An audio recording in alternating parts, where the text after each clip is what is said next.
Greetings, everyone. Welcome back to another stock market and news update live stream. So today we've got a few things to talk about. First, most important thing today, you should already know this. It's the Federal Reserve and straightening this bow tie.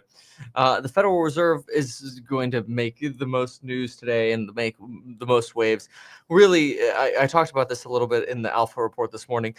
The Federal Reserve just needs to give the stock market a little pat on the back that everything is going to be okay and that the economy is fine and everything is still moving along Gucci.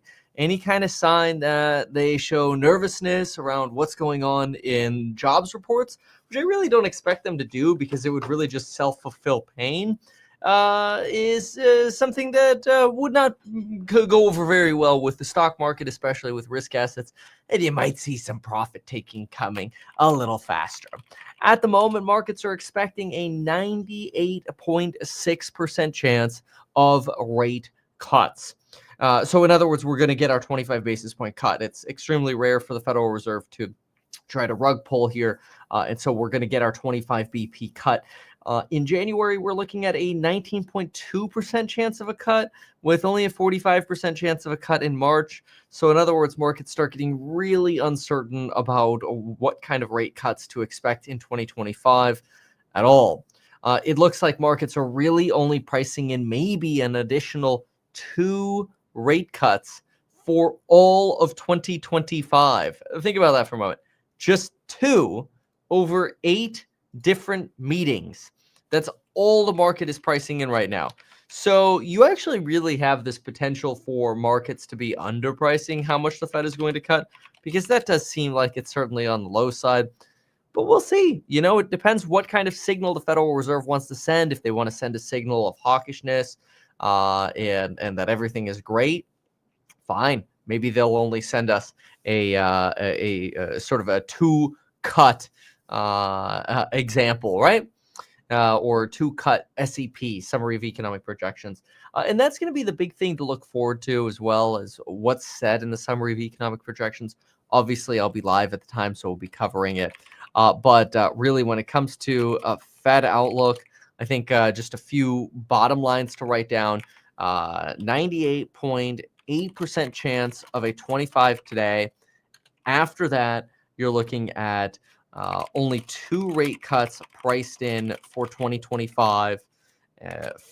Fed keeping on the face mask that everything is okay and the economy is strong, likely equals stock market keeps going. You know, stocks and risk assets keep rallying. My thesis. Obviously, any kind of concern over jobs or the economy otherwise would be something a little bit more palpable to markets. So let's take a peek at what else we have here. So today we have the Qs. You know, the Qs were actually green going into this open here, but it looks like we might be trying to set up for another red day. We've already had the Dow selling down a little bit, and this let's see here, the CNN Greed and Fear Index. So these are our Qs right here. Let's go out on the day chart here. You can see we really haven't had a set of averaged red days here. We just had our first red day yesterday, and today might line up for a second. But if you go to the Dow Jones, so go to the DJ. Okay, come on. All right, nothing wants to. Oh, well, it's set on bonds for some reason. There we go. There we go. If you go to the Dow, you can actually see. Let's go to the actual Dow here. There we go. If we go to the Dow, you can see we've had a little bit more of a red streak here.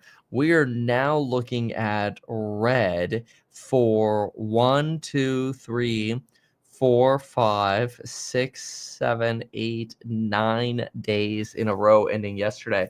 So if we end up getting another red day today, we'll be at our 10th day in a row of red. That does remind me, I need to have it ready, but I forgot to send the text to those of you in the Alpha report. Let me do that really quickly. Yeah, I sent out the Alpha report email on time, And then I went to go grab a cup of coffee. Here's today's alpha report. All right, there we go. HTTP mattkevin.com. By the way, the Trumponomics course is live. So if you want to sign up for the Discord community there, if you want to get the lectures under your belt, we've got over 6.9 hours, more than that. I just think the reference is funny, of content, all related to Trumponomics. And it's going to be pretty exciting because it's just getting started. All of 2025, we're going to be adding content to it. But these baseline lectures, I feel like, are some of the most amazing lectures for wealth building that I've ever created. So if you want to know the hacks of the rich for really getting wealthy, join the Trumponomics sale. It's at meetkevin.com. It is, we have a launch sale going until Friday, and then we'll raise the price again. But I think it is a phenomenal product, and I'm really excited about the lectures. I personally want to go back and watch the lectures again, and I've never felt that way before because it's so good. So, and I think you'll find the same thing. I think you'll watch the lectures and you'll be like, oh my gosh, I thought it was possible to Google hacks like this, especially when it comes to taxes. Nobody ever put it this way. There's some really, really cool stuff. Anyway, I left off on the CNN Greed and Fear Index, and there's some interesting things going on over here. If you look at junk bond demand, we're at extreme greed here. So people taking on the most risk versus investment grade debt. This is basically people are willing to buy junk bonds versus safer bonds, right? If we look at market volatility, it's still pretty neutral. So, primed for potentially a little bit of a move. Puts and protection are still very inexpensive.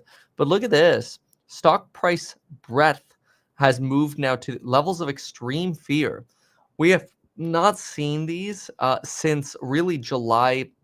Last time we saw these levels was July 10th. That was the last market peak that we had in stock price breadth. That is, pricing peak was right around here. And then the market kind of fell into August there. And then same thing here with stock price strength. You're not as low as what you saw in July, but you're at extreme fear levels here. You're still at greed levels on momentum, hence this sort of neutral rating here. Kind of interesting, something to pay attention to. So let's see here. Alan says, thank you so much for the alpha report every day. Hey, you got it. Absolutely. Okay, so let's see what else we got here. Then we have, let's see here. Today's sort of meme of the day, if you will, is, and we studied this company a little bit yesterday, but that's not going to change anything. Quantum Computers, the no revenue company, is still on its sort of meme journey. It's going to crash. It's just a matter of when, but there is some likelihood that you can make some money in the meantime. Just be very careful because liquidity on these sucks. So like buying in, you usually have to pay a premium to get in on the bid asks, and then getting out, the same thing. So, you definitely don't want to be the last out when it comes to something like, quantum computing, which is just so eerily similar to QuantumScape, which basically did the same thing. Anyway.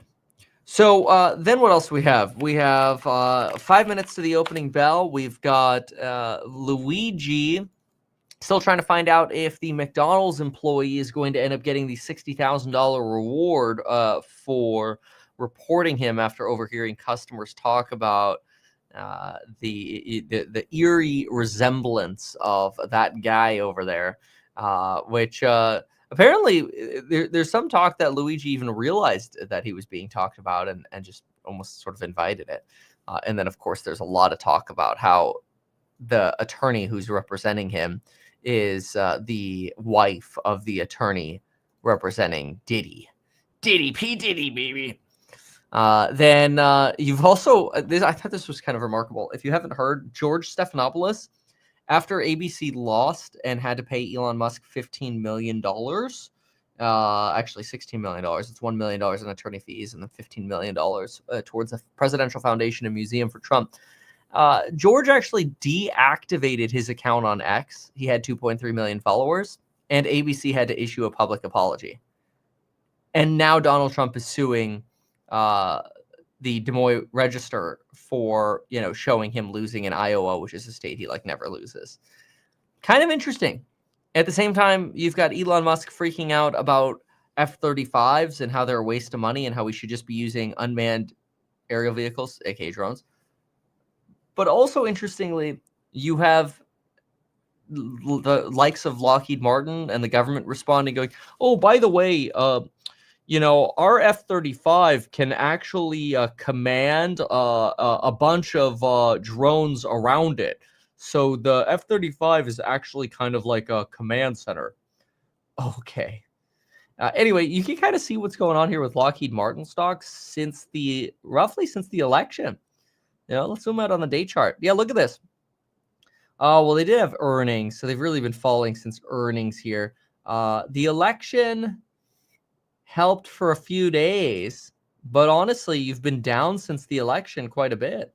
539 to about 490 over here since the election. Quite interesting. So shaved off about 8 to 10% there. So then let's see here. Somebody says, show us your Microsoft Flight Sim setup. Yeah, I actually don't have one set up right now, but I hope to get you some pilot video soon, and then I can show you some of the goodies. Yeah, it usually takes what do they say, 6 to 9 months to become a pilot. It usually takes quite a while. We'll see if we can get through that a little faster and safely. So let's see here. Okay, so somebody here says you made a bunch of money trading, need some financial advice. That's awesome, man. Good for you. Really happy to hear that. What we'll probably, you could always email us, staff@meetkevin.com, but what we'll probably do, or even staff@stockhack.com. But what some people have been messaging about, and I'm not sure because we just haven't been offering it anywhere, but what some people have been asking about lately is, still have a little cut here. Yeah, when I went shooting, I cut myself a couple times. It's what happens when you go to a rocky environment. But anyway,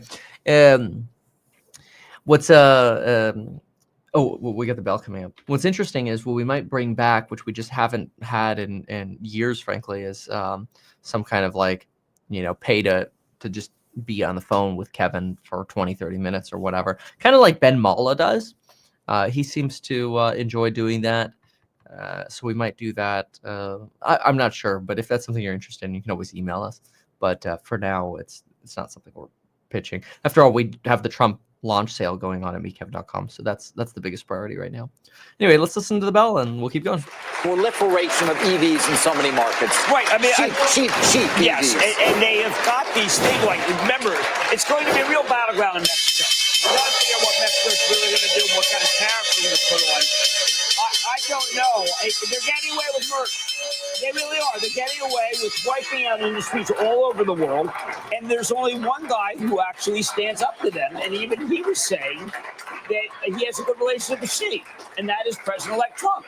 And I think that this has got to look. President-elect Trump is not going to. All right. It sounds like they're talking about China and electric vehicles. How China's essentially flooding markets with cheaper electric vehicles, and this is true. I mean, really, China is. I think they're the manufacturer of the future of quality products. I mean, they already manufacture great products like many Apple products, and the BYD cars are great. The Teslas made in China are great. It's going to be quite interesting to see what ends up happening with the proliferation of Chinese-made vehicles, because at some point they will become so cheap that, I hate to say it, but at some point I think people will actually demand Chinese vehicles become accessible in America without extreme tariffs, and China knows this. So what they'll do is they'll end up building these Chinese-made vehicles in Mexico, and they'll start with Brazil and Venezuela or whatever. And as you get closer to America, people will be looking at the, BYD cars coming over the border and going back or whatever, and be like, man, those are cars. They're pretty inexpensive. How come we can't get those? And the complaints will slowly ramp up to where eventually Chinese cars will be here, like German cars or like Toyotas came over. We'll see. Oh, the Qs just had a little bit of a drop off there. A little bit of a candlestick to the downside, so we'll keep an eye on this. So, okay, we talked a little bit about Luigi, talked a little bit about Trump, talked a little bit about Elon Musk. Yesterday, we had those retail sales that did beat because of autos. I do think there's quite a bit of an autos beat going on right now, in part because of the expiration of the, I should say, the likely expiration of the electric vehicle tax credit, which, mind you, applies also to many hybrids. So that doesn't mean it's solely electric vehicles. Though I am excited. Yesterday I did get software 13, I don't know, whatever the latest update is, 2.1 or something like that, on the Tesla. So that'll be pretty exciting. I'll get to try that out on the Cybertruck. I'm actually charging it right now, and it is version 13.2.1. So it'll be my first experience with version 13. And maybe we can do sort of like a little honest review vid on it. I always like to be as straightforward as possible with where the pros and cons are. I feel like until I get my hands on it, I don't really know what to believe, because there are so many that benefit greatly from only showing really bullish things. And I think that's, mostly because everybody on X loves Elon, and I get that. I totally get that. I think it's awesome. But some balance there is good. If there is anything to balance it with, maybe it is really that good. So we'll see. I have no idea. I haven't tried it yet. I'm optimistic, though. If it's anything like the leap we had with 12, the leap with 12 had a few bugs with the first couple versions, but those got fixed pretty fast. So I was pretty impressed. Okay, so take a look at this. You got a little bit of a drop here on Bitcoin. Yeah, you've got, oh, wow, look at SoFi running. Nice job here. It's actually something that if you're in the Trumponomics course, there is an entire section you'll find that's dedicated to a sector that I think is overlooked in the sort of the Trump play. And we're going to be talking a lot about that in course member live streams over the weeks to come. So if you want to be part of that sector and learn why I think it's overlooked and potentially has some big changes coming, buckle up for some of those course member live streams. Make sure you join Trumponomics. And if you watch the first lecture in there, you'll see how to join the course streams and the Discord and all that. It's all just launched. So it's literally the freshest content you could think of. I mean, Tesla's down about 3% right now. I've been filming it for probably it's been about 6 or 7 days. But yesterday I was just finalizing everything right up to the launch until midnight. So I'm kind of on like 4 hours of sleep, but that's okay. Usually I'm at like 5.5, bro. Okay, so a little bit of a give back today, pre-Fed, not unusual. I really think the markets need a little bit of wind at their back in terms of, hey man, everything's okay. The bull run can keep going. We'll see. That's not uncommon. So, and then I don't know if you saw the article from the Wall Street Journal, but I thought it was really interesting. They talked about how TP-Link products, you might actually, there's a good chance 70% of you have one of these products in your home. They talked about how TP-Link products could actually contain Chinese embedded cybersecurity flaws or vulnerabilities that make it easier for Chinese firms to hack American companies. I've had a bunch of TP-Link products. I probably have some around here somewhere, but I think it's very interesting. I'm a big fan of Ubiquiti, which is an American company, although I wonder if they're manufactured in China. Oh, and that kind of makes me wonder where Ubiquiti manufactures now. But anyway, router manufacturer TP-Link, established in China, is roughly 60% for homes and small businesses on Amazon. And apparently now probes are being opened into the potential for the ability of these products to enable cyber attacks. It's kind of interesting just how much control China has over so many different aspects of our lives. You never really think about it. Router, TP-Link. I mean, that doesn't even sound Chinese. What is this? Mehr Bandbreite. Bandwidth. Okay, yeah. Look at this. This is TP-Link. Oh yeah, here it is in Berlin. So very, very interesting. But anyway, that I thought was fascinating. So I was reading that a little bit this morning. Another thing, let's see. Let's see what the editorial board says. A Federal Reserve regulator who deserves the boot. Removing. Oh, this is okay. Used to by removing Michael Barr. Okay, well, let's see here. They wouldn't try to remove. I want to see what happens. Trump is looking for federal law lets the president remove members of the Federal Reserve Board for cause. Yes, trying to remove Powell would tee up a legal fight, but Trump would have good cause to remove Barr given his regulatory failures. Okay, well, this is more about Barr than Powell. I'm more curious about Powell. If you didn't see the bombing of the Russian general, that was kind of shocking. Somebody attached a bomb to a scooter. Apparently that person's been arrested in Russia, but they killed a Russian general and their assistant with a scooter bomb. Kind of crazy. Okay. So, all right, a little bit of a pop there on NVIDIA. Take a look at this. NVIDIA is really trying to pop here. You're up 3.5% right now, which Palantir is as well. 3.5% right now. Bitcoin's trying to stabilize. So are the Qs. Trying to find some stability here. Tesla looking for some stability as well, struggling to find it at the moment. SolarEdge up second day in a row now.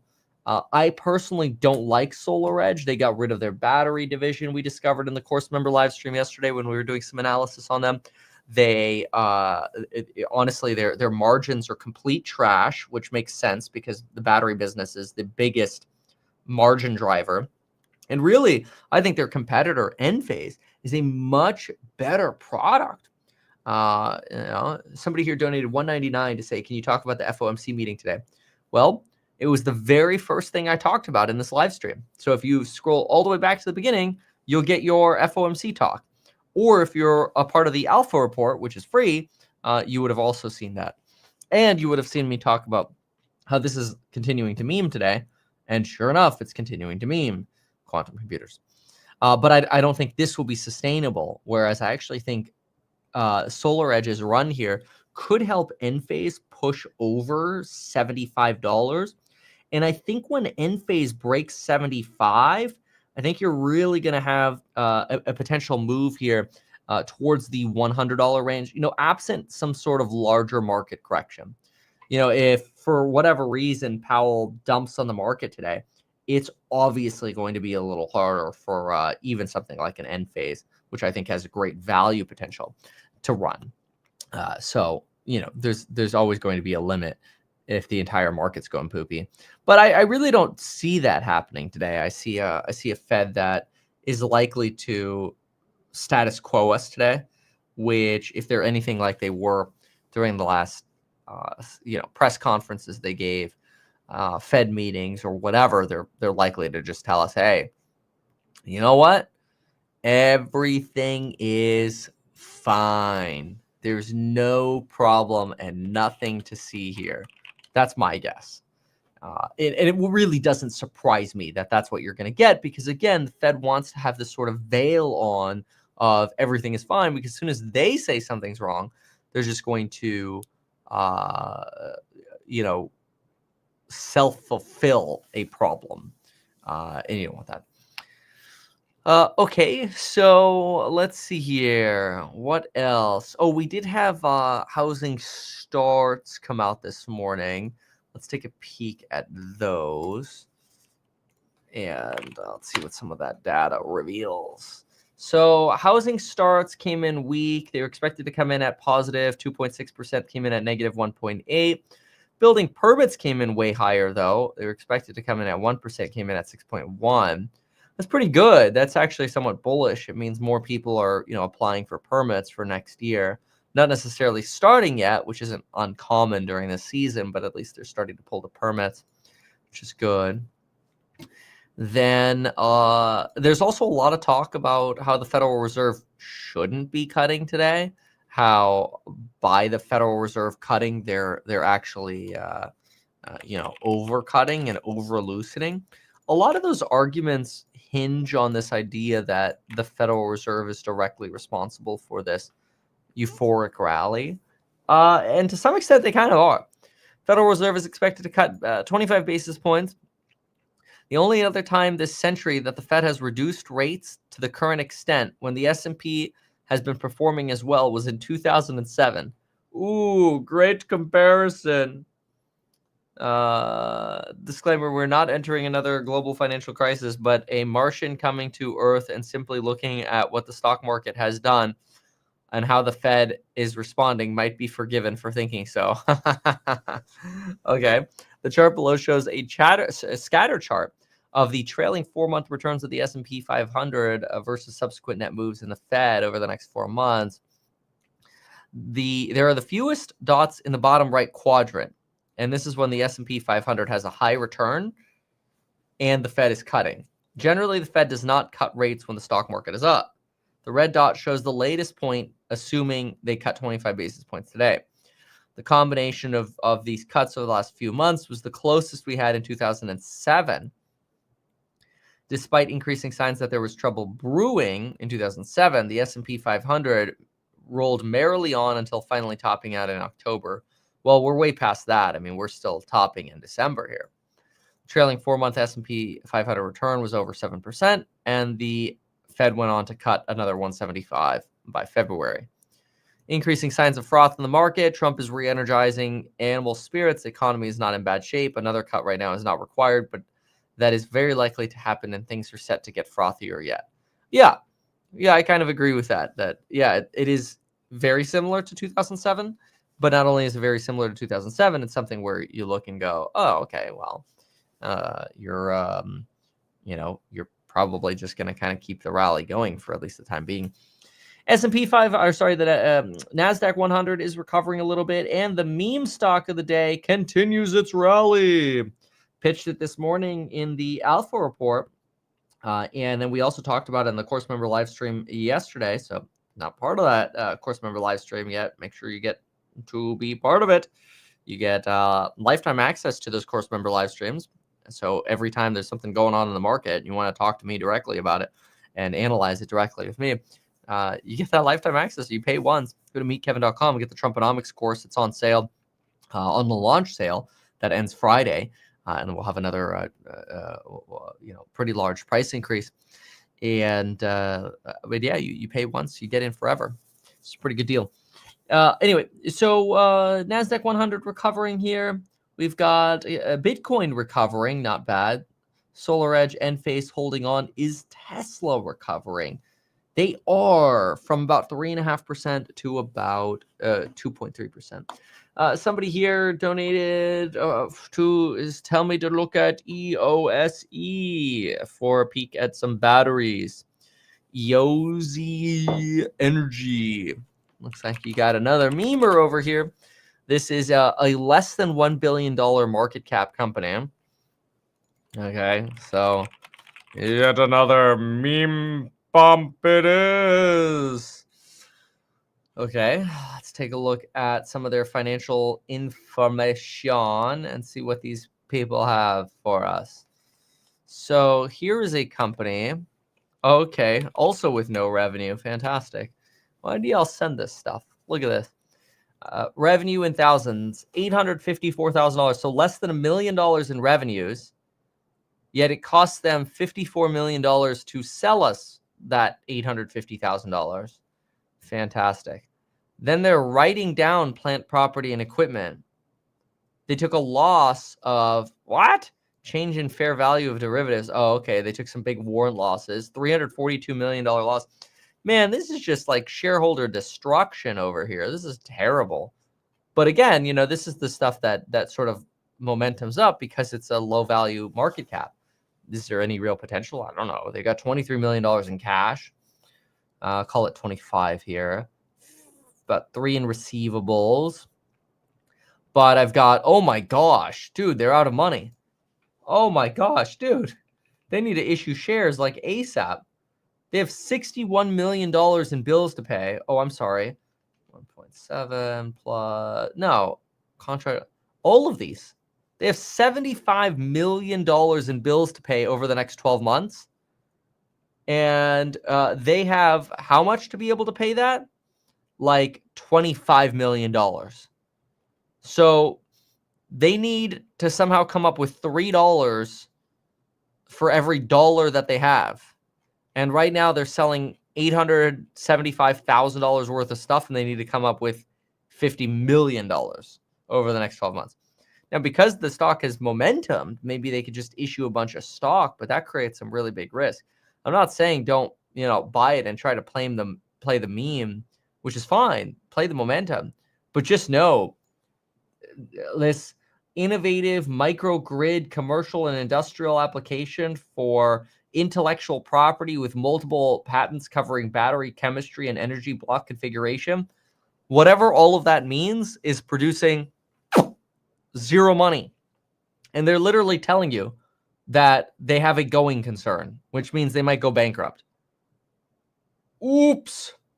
Since its inception, the company has incurred significant losses, negative cash from operations to fund its development. During the 9 months ending September 30th, the company has incurred net losses, blah, blah, blah, blah, blah, blah.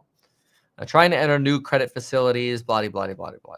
So, yeah, I mean, sure. Like, it might be momentuming, and, it may have gone from, whatever it was, $2 and $3.50, $2.50 or whatever to $4 in a bit. But this is detached from fundamentals, and holding on to something like that for a longer term could be very, very dangerous. So just be careful. Just be cautious, please. I beg of you. Somebody here says, Kevin, hello. It's the Alchemist. Hello. $5. Thank you. I believe Shopify is going up in response to the TikTok shops shutting down and getting banned next month on January 19th. Any thoughts? Yeah, it's possible. Another reason you could be seeing a Shopify go up is just look at Amazon stock. It's gone from 160 in August to like $230 now. The consumer is still spending. Retail sales are still up. Like, people are just going to keep spending money until they lose their jobs. So the rally keeps going until people lose their jobs. If people lose their jobs, that's when things go poopy doopy. So, yeah. Not great. Mike and Ike says, Architect here, clients are coming back. That's great. That's really good. That's great to hear. It's that somewhat aligns too with what you're seeing with the building numbers there, or housing start and permit numbers this morning. So that's pretty good. It's like I say this all the time. You don't want a recession. You don't want people to get laid off in January, February, March and create or induce some kind of recession. This is just, it's depressing. It's bad. It's not good. You don't want it. It's terrible. So anyway, okay, cool. So what else do we have here? So then, let's see. Well, I think that probably about does it.